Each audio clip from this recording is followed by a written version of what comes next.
Hello guys, welcome to this video. So in this video I will show you how to export the data which is contained inside your JSON file into CSV file. So we have this input JSON file right here inside our Node.js application. So we have an array of objects. Each object has containing these properties right here: ID, name, email, age, phone number.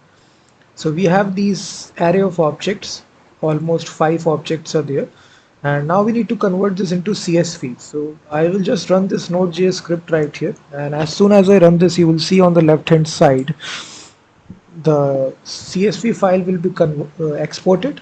The JSON will be converted into CSV, and if I open this, you will see all your JSON data is converted into comma separated value, which is a CSV file, and you can actually see the output data. All the 5 records has been automatically converted. So for doing the conversion, we are using a built-in module, the third-party module. So we need to install this json2csv. So just execute this command to install this module. So after installing it, I will now show you step by step how to do this. So let me delete this CSV file.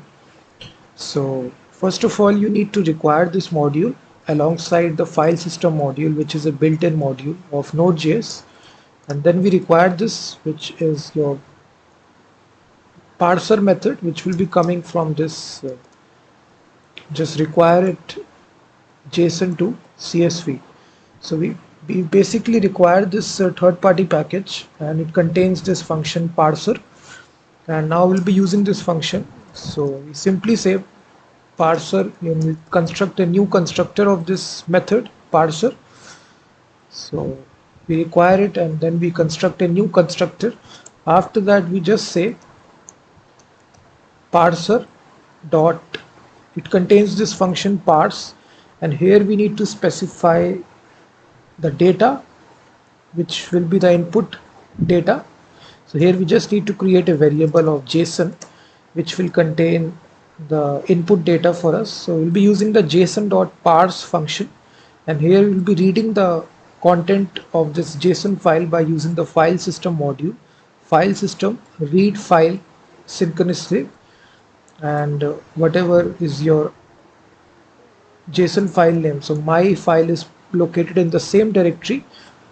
The name of the file is output.json. So we are specifying it. If you see, the file is located in the same directory. So here we are specifying it and then passing it in the next step using this parse function. We specify this JSON. So then it creates the CSV, and now we just need to save the CSV file by using the file system write file synchronously, and here we specify the output file name, which will be output.csv, and here then we provide the actual data, which will be the CSV, and then we can just write a notification that CSV file created successfully. So these are the 11 lines of code, guys, which is required for this application. It's very simple. If I run the script node index.js, you will see on the left hand side the CSV file has been created, and you can see that. So you can basically now use this inside your Node.js application to actually convert your JSON file into CSV using this module. And also check out my website freemediatools.com, which contains thousands of tools regarding audio, video, and image.